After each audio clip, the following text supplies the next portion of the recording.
Bukti kelahiran kembali. Saudara-saudara, dalam pertemuan sebelumnya, kita telah berbicara tentang tujuan dari kelahiran kembali. Maka dalam kesempatan ini, kita akan melanjutkan pembahasan dengan topik yang sama, yaitu bukti dari kelahiran kembali. Pertanyaannya adalah, apa bukti yang dapat dilihat bahwa seseorang telah dilahirkan kembali atau telah mengalami hal kelahiran kembali? Sebelum kita melanjutkan pembahasan ini, mari kita datang kepada Tuhan di dalam doa. Bapa di surga, kami bersyukur untuk kesempatan yang sangat baik ini. Kami kembali berjumpa dan kami akan merenungkan satu kebenaran, yaitu bukti bahwa seseorang telah dilahirkan kembali. Kami mohon anugerah Tuhan untuk menerangi hati dan pikiran kami, supaya kami mengerti kebenaran ini. Di dalam nama Tuhan Yesus kami berdoa. Amin. Saudara-saudara, kelahiran kembali penuh dengan misteri. Tidak ada seorang pun yang tahu kapan persisnya peristiwa itu terjadi. Kelahiran kembali adalah peristiwa yang sangat misterius. Tuhan Yesus berkata dalam Yohanes pasal 3 ayat 8, "Engkau tidak tahu dari mana ia datang atau kemana ia pergi." Tidak seorang pun yang tahu kapan peristiwa itu terjadi. Sekali lagi, misteri dari unsur ini tidak berubah di dalam kelahiran kembali. Begitu halnya dengan orang yang telah lahir dari Roh. Pekerjaan Roh Kudus dalam kelahiran kembali sebenarnya dapat diketahui. Menjawab kebingungan Nikodemus, pemimpin orang Farisi, saat berdiskusi tentang konsep dilahirkan kembali, Tuhan Yesus mengatakan bahwa sekalipun penuh misteri, tetapi bukan berarti tidak bisa diketahui. Yohanes pasal 3 ayat 8 mengatakan, "Angin bertiup kemana ia mau, dan engkau mendengar bunyinya." Angin memiliki gerakan, hidup, tenaga, dan bunyi. Gerakan ini bisa datang dalam bentuk angin yang kencang, melebihi apapun, dan dia melewati apapun. Atau bisa datang dalam bentuk hembusan yang lembut, yang menyebabkan satu daun bergoyang-goyang pada tangkainya. Yang pasti selalu ada gerakan. Jika tidak ada gerakan, maka dapat disimpulkan tidak ada angin. Begitu juga halnya dengan Roh Allah. Gerakan Roh Allah akan nampak jelas oleh efek yang dihasilkannya. Terkadang Roh Kudus datang seperti tiupan angin kencang yang menyapu paradigma dan konsep keselamatan dari 3.000 orang, lalu mereka bertobat, sebagaimana yang dicatat dalam Kisah Para Rasul pasal 2 ayat 37 sampai ayat yang ke-41. Orang-orang yang menerima perkataannya itu, maksudnya perkataan Petrus, memberi diri dibaptis, dan pada hari itu jumlah mereka bertambah kira-kira 3.000 jiwa. Kadang-kadang Roh Allah datang berupa hembusan angin lembut yang membuka mata hati seseorang untuk percaya kepada firman Allah. Tetapi yang jelas, bahwa gerakan dari Roh Allah selalu dapat diketahui. Begitu juga halnya dengan setiap orang yang lahir dari Roh Allah. Dampak dari gerakan ilahi terlihat di dalam kehidupan setiap orang yang telah mengalami hal dilahirkan kembali. Saudara-saudara, ini adalah hal yang paling indah, bahwa Roh Kudus adalah pribadi dan kita tidak dapat meramalkan atau menduga apa yang Ia akan kerjakan. Apakah Ia mau menyelamatkan 1 jiwa, atau mungkin Ia mau menyelamatkan 3.000 jiwa sekaligus, atau 10.000 orang sekaligus. Semua itu berada di dalam kedaulatannya. Salah satu buah dari orang yang telah mengalami hal dilahirkan kembali adalah bahwa mereka memiliki sifat yang baru.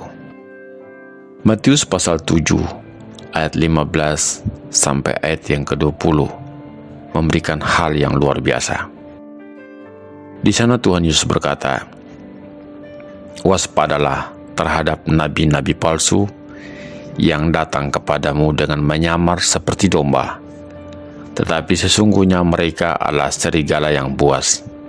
Dari buahnya lah kamu akan mengenal mereka. Dapatkah orang memetik buah anggur dari semak duri, atau buah ara dari rumput duri? Demikianlah, setiap pohon yang baik menghasilkan buah yang baik, sedangkan pohon yang tidak baik menghasilkan buah yang tidak baik.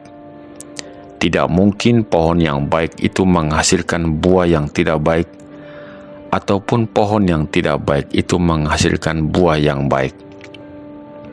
Dan setiap pohon yang tidak menghasilkan buah yang baik pasti ditebang dan dibuang ke dalam api. Jadi dari buahnya lah kamu akan mengenal mereka." Saudara-saudara, jika kita perhatikan, kelahiran kembali bukan saja menjadi baru, tetapi juga adalah pemberian sifat yang baru. Sangat penting untuk dipahami bahwa kata sifat tidak pernah digunakan di dalam pasal ini, sekalipun konsepnya ada di mana-mana. Ini disebabkan karena sifat kita bukan sesuatu yang kita miliki, tetapi gambaran akan siapakah diri kita. Konsep yang benar akan sifat kita lihat dari perkataan Tuhan mengenai 2 jenis pohon, pohon yang baik dan pohon yang tidak baik. Saudara-saudara, saya ingin mengajak saudara-saudara untuk melihat 4 hal kebenaran tentang pohon yang menghasilkan buah. Yang pertama, bahwa pohon itu menghasilkan buah menurut sifatnya. Tuhan Yesus memberikan perumpamaan mengenai 2 jenis pohon, yang baik maupun yang tidak baik. Demikian halnya, setiap orang akan mencirikan apakah ia sebagai semak duri atau kebun anggur. Tidak ada yang berada di posisi setengah-setengah. Dalam hal ini, setengah pohon ara atau setengah semak duri. Dengan kata lain, setiap orang akan memiliki sifat yang berbeda satu dengan yang lainnya. Matius pasal 7 ayat 17 mengatakan, "Demikianlah, setiap pohon yang baik menghasilkan buah baik, sedangkan pohon yang tidak baik menghasilkan buah yang tidak baik." Dengan kata lain, jenis buah yang dihasilkan bergantung dari sifat alami dari pohon itu. Pohon anggur pasti menghasilkan buah anggur. Tumbuhan liar pasti menghasilkan tumbuhan liar. Tuhan Yesus berkata, setiap pohon yang baik menghasilkan buah yang baik. Karena itu, tidak ada alasan apapun yang membenarkan kita untuk terus-menerus berbuat dosa. Sebab itu jangan biarkan seorang pun mempengaruhi kita untuk melakukan hal-hal yang bertentangan dengan kehendak Tuhan. Efesus pasal 5 ayat 5 sampai ayat yang ke-6 mengatakan, "Karena ingatlah ini baik-baik, tidak ada orang sundal, orang cemar, atau orang serakah, artinya penyembah berhala, yang mendapat bagian dalam kerajaan Kristus dan Allah. Janganlah kamu disesatkan orang dengan kata-kata yang hampa, karena hal-hal demikian mendatangkan murka Allah atas orang-orang durhaka. Dan jangan menipu diri sendiri dengan berpandangan sebaliknya, bahwa ada kemungkinan pohon yang baik menghasilkan buah yang tidak baik. Menurut Tuhan Yesus, hal seperti itu tidak pernah terjadi. Sekalipun dalam kenyataannya, orang Kristen masih bisa berbuat dosa dan bersalah dalam beberapa hal. Yakobus pasal 3 ayat 2 mengatakan, "Sebab kita semua bersalah dalam banyak hal. Barang siapa tidak bersalah dalam perkataannya, ia adalah orang sempurna, yang dapat juga mengendalikan seluruh tubuhnya." Orang-orang yang telah dilahirkan kembali, hidupnya pasti memiliki buah yang baik. Tuhan Yesus telah berkata dalam Yohanes pasal 15 ayat yang ke-16, "Bukan kamu yang memilih aku, tetapi akulah yang memilih kamu, dan aku telah menetapkan kamu supaya kamu pergi dan menghasilkan buah, dan buahmu itu tetap." Bahkan Tuhan menyatakannya lebih tegas lagi, khususnya di ayat yang ke-8, "Tidak mungkin pohon yang baik itu menghasilkan buah yang tidak baik, ataupun pohon yang tidak baik itu menghasilkan buah yang baik." Sama seperti pohon yang baik tidak dapat menghasilkan buah yang tidak baik, kita belajar dari ayat 18 bahwa tidaklah mungkin bagi manusia yang belum dilahirkan kembali dapat menghasilkan buah yang baik. Seperti pohon mangga yang ditumbuhi tanaman benalu, tidak mungkin menghasilkan buah yang mencirikan benalu. Pohon mangga tetap menghasilkan buah mangga. Kemudian dalam Yohanes pasal 15 ayat 19, Tuhan Yesus berbicara mengenai keadaan setiap pohon yang tidak menghasilkan buah yang baik. Tuhan Yesus berkata, "Dan setiap pohon yang tidak menghasilkan buah yang tidak baik pasti ditebang dan dibuang ke dalam api." Yang berikut adalah buah pohon itu menyatakan sifatnya. Saudara-saudara, buah tidak menyatakan apa-apa akan pohon itu. Namun dari buah itu menyatakan apakah pohon itu baik atau tidak.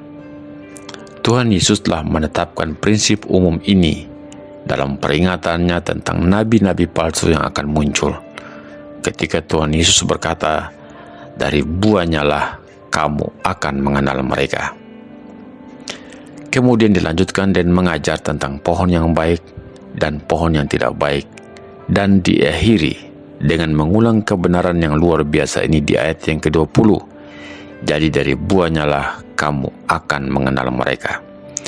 Jadi buah pohon itu menyatakan seperti apa pohon itu. Hasil buah anggur adalah bukti bahwa Allah turut ambil bagian di dalam hal itu. Prinsip ini diilustrasikan dengan baik oleh Tuhan Yesus kepada orang Israel di dalam Yohanes pasal 8 ayat 47. "Barang siapa berasal dari Allah, ia mendengarkan firman Allah. Itulah sebabnya kamu tidak mendengarkannya, karena kamu tidak berasal dari Allah." Saudara-saudara, perhatikan ini. Buah pohon itu menentukan jenis pohon itu. Banyak orang berpendapat bahwa itulah tanggapan kita kepada firman Allah yang membuat kita berasal dari Allah. Tuhan Yesus berkata sebaliknya, karena kita berasal dari Allah, maka kita meresponi secara benar akan firman Allah. Dengan kata lain, Tuhan membuat hal itu jelas bahwa manusia tidak menjadi domba karena percaya, tetapi mereka percaya karena mereka adalah domba. Jadi adanya sifat-sifat yang baru menunjukkan bahwa seseorang memang telah dilahirkan kembali. Yang berikut adalah pohon yang tidak baik dapat dikenal. Untuk membedakan antara orang yang sudah dilahirkan kembali dan yang belum, Tuhan Yesus memberikan penekanan 2 kali kepada kita dalam ayat-ayat Alkitab yang telah kita kutip tadi. Kamu akan mengenal mereka, seperti yang disebutkan dalam ayat yang ke-16. Kemudian diulang lagi di ayat yang ke-20, kamu akan mengenal mereka. Terhadap pertanyaan, bagaimana kami akan mengenal mereka? Tuhan menjawab dengan sederhana dan tegas, dari buahnya. Saudara-saudara, ini bukan berarti bahwa ketika kita berada dalam kumpulan orang Kristen dan dalam waktu 5 menit, kita dapat mengenal siapakah orang Kristen yang sejati. Sebab seringkali yang muncul dari sifat mereka hanya berlangsung sementara waktu, terlihat tulus dan kuat, tetapi saat kemudian mereka jatuh. Kecuali mereka yang telah bergaul erat dengan Allah akan dengan sangat mudah mengenal karakter dari orang-orang tersebut. Berbeda halnya dengan mereka yang di awal mula pertobatan terlihat sangat lemah imannya dan sangat meragukan. Tetapi seringkali ditemukan 20 tahun kemudian ternyata mereka masih kuat, bahkan semakin kuat dan terus berjalan bersama dengan Allah. Waktu akan menguji kemurnian dari setiap orang yang beriman. Namun demikian, kenyataan tetap berlangsung bahwa cepat atau lambat dalam waktu dekat, situasi yang sebenarnya tetap akan muncul. Saudara-saudara, jika kita berdiskusi dalam salah satu ayat yang sering dikutip dalam diskusi tentang pertobatan adalah, jangan kamu menghakimi supaya kamu tidak dihakimi, sebagaimana yang dimuat dalam Matius 7 ayat 1. Jarang sekali orang mengutip ayat ini menyadari bahwa hal itu dikatakan oleh Tuhan hanya sesaat sebelum ayat-ayat yang lain berbicara mengenal manusia dari buahnya yang dicatat dalam Matius pasal 7 ayat 16. Sebenarnya perkataan untuk tidak menghakimi dimaksudkan supaya kita jangan menghakimi karena tidak melihat. Bahkan Tuhan Yesus memberikan peringatan kepada kita di Matius pasal 7 ayat yang ke-6. Jangan kamu memberikan barang yang kudus kepada anjing dan jangan melemparkan mutiaramu kepada babi. Bagaimana kita bisa mengetahui yang manakah anjing, yang manakah babi, jika kita tidak menilai dari apa yang kelihatan? Sesungguhnya, perintah Tuhan Yesus kepada kita jelas untuk menilai seseorang, meskipun bukan dengan apa yang kelihatan, tetapi nilailah dengan adil.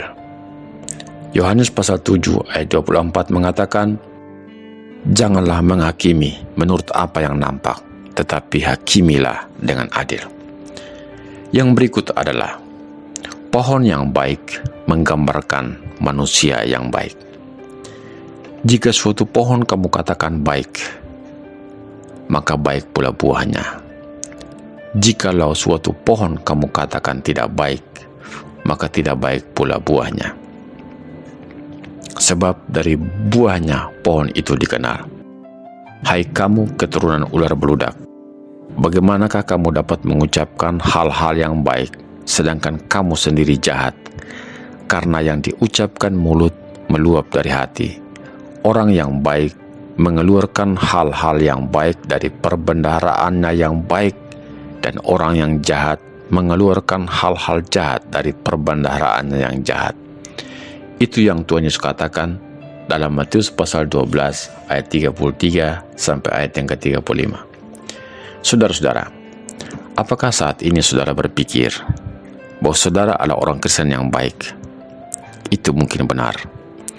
Karena ketika kita terlepas dari Kristus, tidak satu pun dari kita memiliki kebaikan. Dalam arti, tidak seorang pun yang baik selain daripada Allah saja. Sebagaimana yang dikutip dalam Markus pasal 10 ayat 18. Tetapi yang terpenting dari semua ini adalah, hendaklah kita senantiasa mengeluarkan buah-buah roh sebagai bukti bahwa kita telah dilahirkan kembali melalui karya Roh Kudus di dalam diri kita. Saudara-saudara, dalam pertemuan selanjutnya, kita akan berbicara tentang konsep keselamatan di dalam Kristen. Sampai jumpa. Tuhan Yesus memberkati kita. Amin.